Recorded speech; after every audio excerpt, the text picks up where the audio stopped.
Hello everybody, Tom Cosm here. Today's tutorial is going to be a bit of an advanced tutorial on vocoders, specifically how to make your own vocoder using native Ableton Live instruments and using a few Max for Live devices that come with Ableton Live 9 Suite. We're not going to program our own Max for Live devices, but we will be using a Max for Live device that comes with Ableton Live Suite. Now just before I start, I want to show you a quick Max patch that I made today. This patch is called the producer chat line. I'm just going to drag this onto my master here, and what this does is it loads up a little module for you here. It lets you enter a username, so I'm going to say testes12. I'm going to click connect, connects to a server, and the next thing you know, boom, we have a chat room, and anybody else who has this device installed in their set whilst they're working goes into this room. So instantly all these people are chatting in this room together. So you can talk to people, you can collaborate, you can make some friends, you can ask some questions. I'm in there a lot. You can simply just type hello, and then if I go over to my other screen here, I can be like, hey, testes, what's up? And you'll see it comes up here. That's all cool. You can also send private messages. So let's say I want to talk to Tom Cosm. I can just go, hey, oops, hey Tom, and then I can go down here and be like, yo bro, boom, and it pops up like so. So that's really cool. You're welcome to come and get this for free. It's at cosm.co.nz. If it interests you, please go ahead. Now with vocoders are interesting things. They usually have two components, and the component that there's a component that feeds something, and there's a component that listens to something. And the component that feeds something, what you need is you need to have a bunch of bands of frequencies all split up. So usually you need about 16 or 32. I think we're going to just use 10 or so today because it'll get the right idea. But these bands of frequencies are all split up over the frequency range, and they sit there and they listen to the volume of just that band of frequencies, from the low band of frequencies up until the high band of frequencies. So they just sit there listening for volume. Then they take that volume information that they're getting and they send it to the thing that's receiving. The thing that's receiving has the same kind of set of bands of frequencies, but instead of analyzing it, it plays each band of frequency at a certain volume, and that thing that's receiving is usually a synthesizer.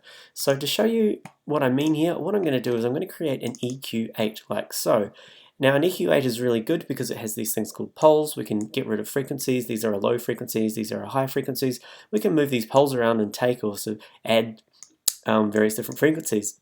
Now I only need two poles here because I'm going to turn the first pole into a low pass kind of shelf, and I'm going to turn the second pole into a high pass type of shelf. And this means we can really specify a certain range of frequencies, so only the frequencies within this kind of area will get played. Now before I move ahead, I'm going to right click here and I'm going to group it into an audio effect rack like so, and I'm going to go into my macro mode. I'm going to map the first pole's frequency to the first macro knob, and I'm going to map the second pole's frequency to the same macro knob. Now we get a minimum and maximum up here. So the first pole, it's on 30 Hz, and the second one's on 30 Hz, but we don't want that. We want that to be a little bit higher, say there.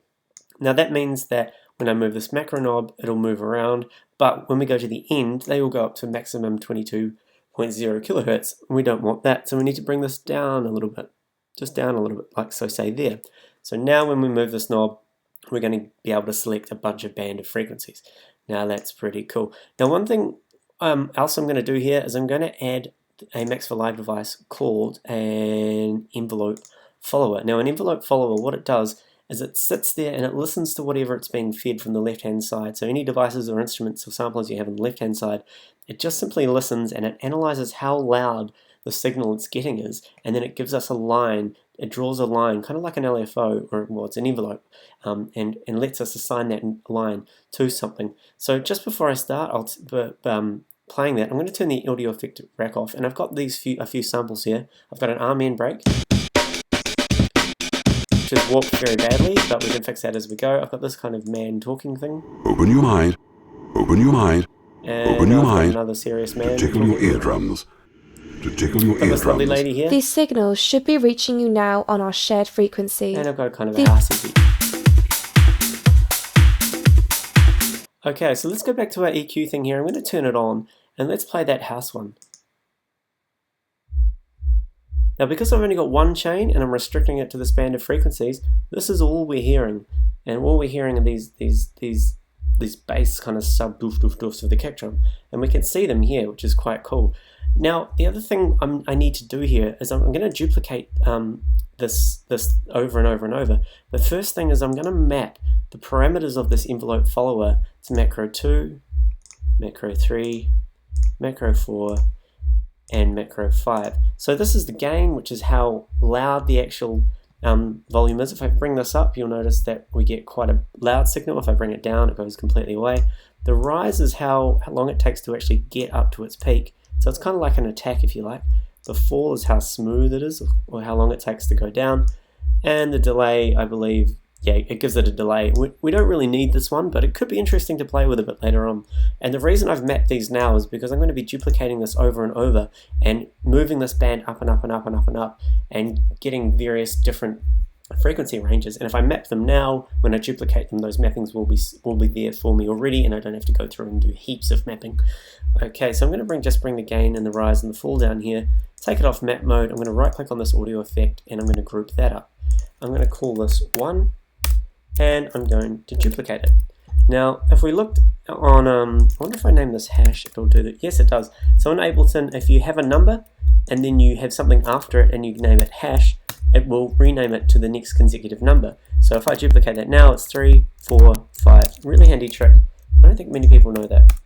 So number 2, what we're going to do is we want to bring the frequency range of this kind of band we've got up, so it's taking over from when 1 left off. So if we look at our number 2 frequency, which is 58.6 Hertz, I can go to my first pole and make sure this goes up to 56.8 Hertz, like so. So now we have 2 bands kind of splitting the sub-frequencies into 2 things. I'm going to duplicate it one more time, and let's go to this band. It's at 108, so I need to move this one up to 108. Bring this down a little bit. Try and keep it pretty exact, it doesn't matter too much. And 4, I'm going to do the same. We need to go up to 197. Remember, if you hold down the command key, you can do really, really small increments. Now I'm just going to go through and do the whole range here. I'm going to fast forward this bit just so you don't have to be bored, so just watch this and I'll be back in a minute. Okay, so we ended up with 13 bands that split across the spectrum. If I move through the chains, you can see how each band covers a certain area. Now if I play this clip, it sounds pretty much like normal, but you'll see each band is taking over a certain range of the frequencies of this house loop that we've got. Now, because we assigned all of these gain, rise, fall, and delay knobs of the envelope follower to the to these macros here, we just simply have to go into our macros of our audio effect rack that's containing all these chains, and we can just go map gain macro 1, rise macro 2, fall macro 3, delay macro 4. Do it again, gain macro 1, rise, fall, and delay, just so we have 4 knobs that can control all of them. I didn't get 4 there. There we go. And I'm just going to quickly go through this again, so I'm going to fast forward again. Okay, so I've mapped the gain, rise, fall, delay to all the gain, rise, fall delays of every single one of these audio effect racks. Now I'm just going to hide the EQ8 here, just so we can see the envelope follower working in action on each chain. So I'm going to play this loop, and if I bring the gain up, you can see we've got some action. Bring it down number 2, bring it down, all good. Number 3, bring it down. Number 4, bring it down. 5, 6, 7, and 8, 9, 10, 11. Now these high ones are a bit low. I must say I haven't really done this properly before, so you have to bear with me if I make a mistake.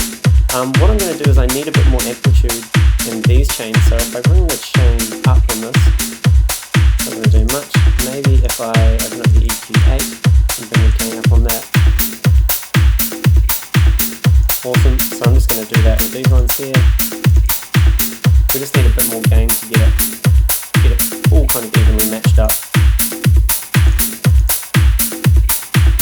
just on these kind of highs and mids here. You don't want it to go too nuts. 10.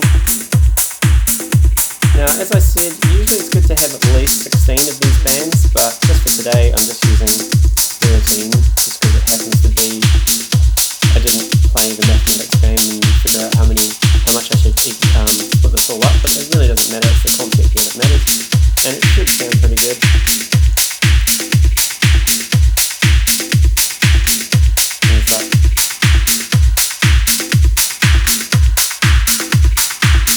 It's quite drastically affecting the audio here, which is cool.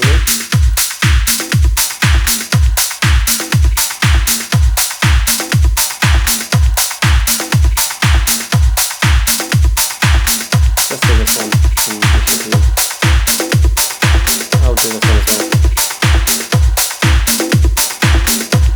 Okay, now what we can do is we can turn the audio of this track to sends only, which means it's not going to play out the master, and because both the sends are down, it's not going to play out the sends either, so it's actually not going to play any audio, but those followers will still analyze the frequency. So if I hit play now, you'll still see we still get our awesome line there. Bring the gain down with that one a little bit, but we don't get any audio.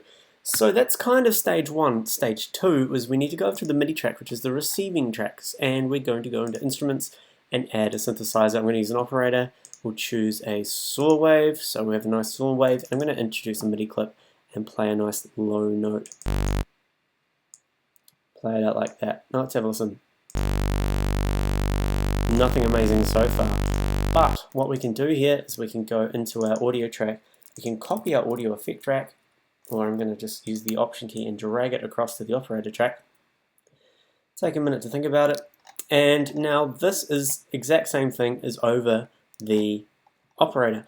However, we don't want to have the envelope followers with this one, because this one is just going to be set up to receive the information from those envelope followers. It's got all the same bands as this one has, but we're going to direct those levels of the envelopes on the envelope followers to the volume of each chain.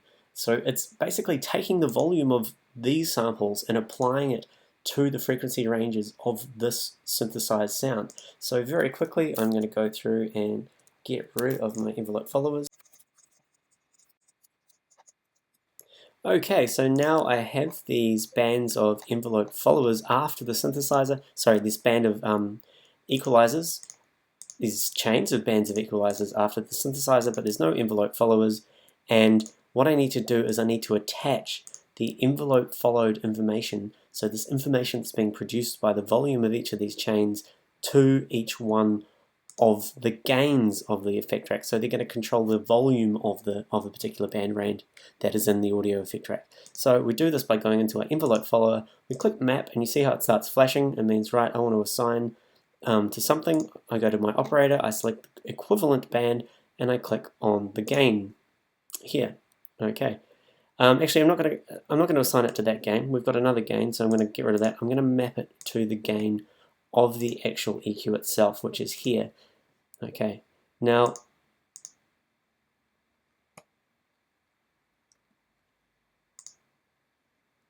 you'll notice that when I've done that, the gain starts moving up and down when I play something. So the gain is now following the envelope of this envelope follower, which is just over the sub frequencies.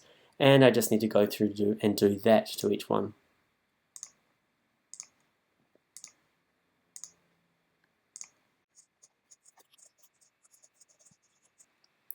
Okay, look at all the gains now. So we have the gains are moving up and down at the same rate as the volume is coming into these envelope followers as they've been filtered by the EQ8s. And this is happening on all 13 of the gains. So now in theory, if we play this operator, it should split it into frequency ranges and then change the volume of each frequency range depending on what the equivalent frequency range's volume is on this audio track. Let's have a listen.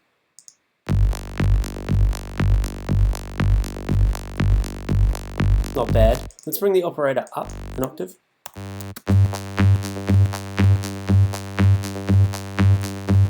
Very good. I'm just going to go into this audio track and I'm going to assign all the gains of the of all the chains to one volume knob just so we can bring them all down at once. I won't speed through this one because it'll only take me a second. This is just so we have ultimate control, because we really need to shape the sound. It's sounding a bit muddy at the moment, so we need to figure out what's actually happening and how we can kind of make it more sharp. So now I have complete control over all the gains here. Let's have a listen.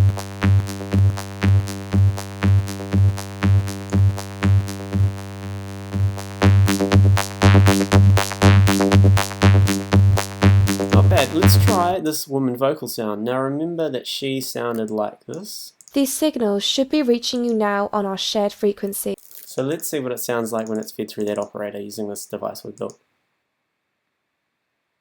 And we have to play the operator too.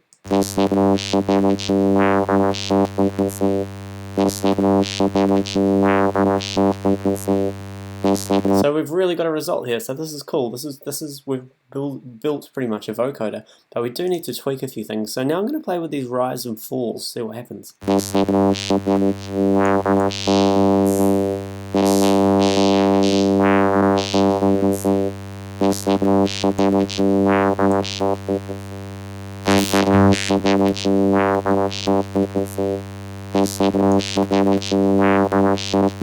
Let's see what happens if we put a gate over everything. Oh, we need to put it between the envelope followers here. So again, I'm going to fast forward and put a gate between the envelope followers. Right, so we now have a gate between all the envelope followers. Now, and the reason I use gates is because gates cut off frequencies when they're below a certain volume. So this is going to be able to give us some real extenuation, I guess, of each frequency as it comes through. And what I'm going to do is I'm going to map the threshold, the return, and the release to these three macro knobs for each of these chains in the rack, and then map these three macro knobs of each chain to these three macro knobs. So these three macro knobs will control the threshold, the return, and the release of each gate within this thing. Okay, so I've mapped all the thresholds, returns, and releases to these macros, and then mapped all the threshold, return, release macros of all these chains to these macros. So now we have complete control over the threshold of each band, which is what level the audio cuts out at, the return, which is kind of how quickly it leaves, or how much kind of variation there can be, and the release is how quickly it releases once it's found that a sound is under the particular threshold. So this should change some stuff, so let's have a listen. I'm going to turn the mapping off and play it. And I'm going to bring the gain down a bit. Let's bring the threshold up.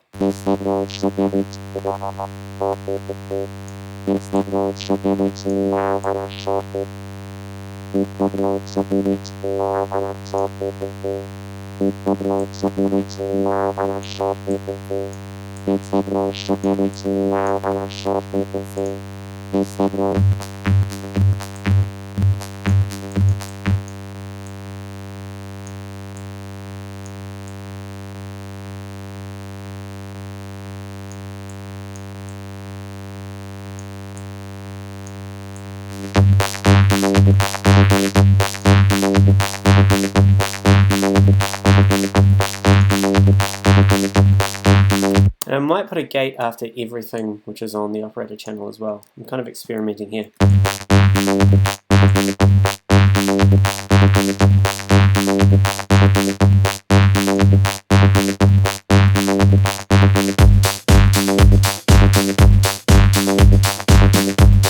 Alright, I'm getting pretty happy with that. I'm just going to change the operator now to some different notes.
try the amen break.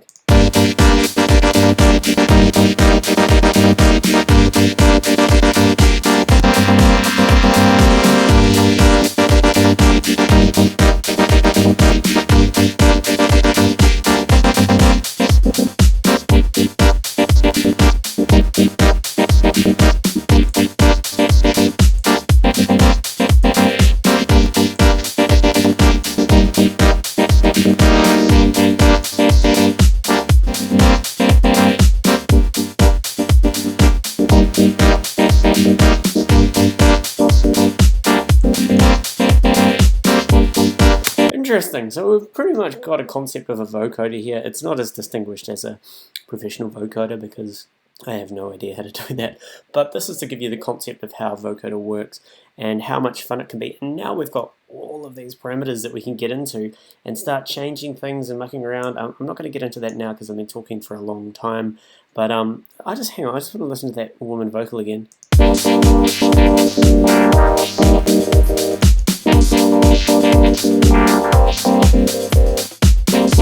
I'm going to do this cool trick here, which I do sometimes. I'm just going to stop this clip. I'm going to create a new audio track, drag this over. These signals should be reaching you now on our shared frequency. What I'm going to do is right click and I'm going to slice the new MIDI track. I'm going to use transient, so it's going to go through and find each individual kind of vocal sound that she makes and cut it up for us very quickly like that. So we've got 20 slices. Now we can put one continuous note here. Select all, double click on the bottom note, and we can use a MIDI device or a MIDI effect like an arpeggiator. So this should be... These signals should be reaching you now. We'll stop this one.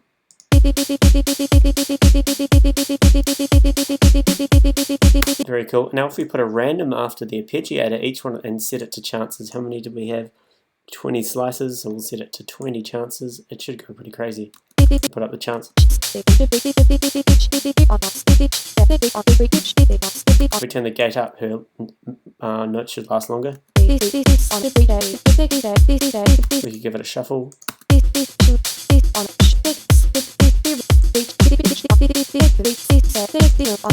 That sounds good without any groove.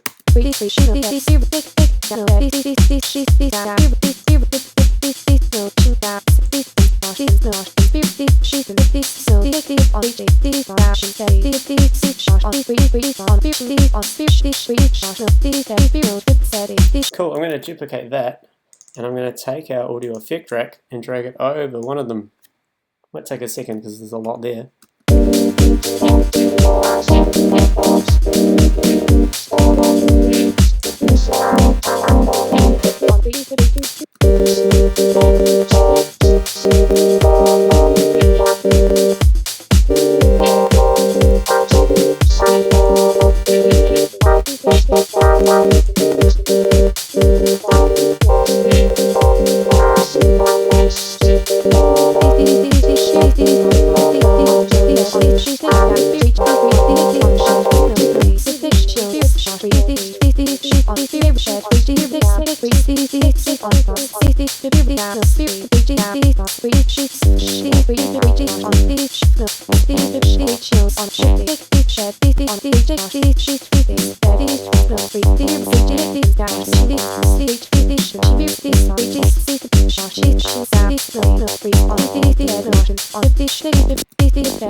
So yeah, but that was my attempt at trying to build a vocoder. It didn't turn out absolutely perfectly as I'd hoped, but I'm going to put this video up anyway because I think it's really interesting. And the process is pretty much correct, and I'm sure an actual designer and engineer out there will be able to tell me what I've done wrong. Hopefully they will in the comments. But I hope you enjoyed this video, and I'm going to experiment more with this idea, and hopefully I can come up with some other really interesting twisty way to use it. So that's the free tutorial for this week.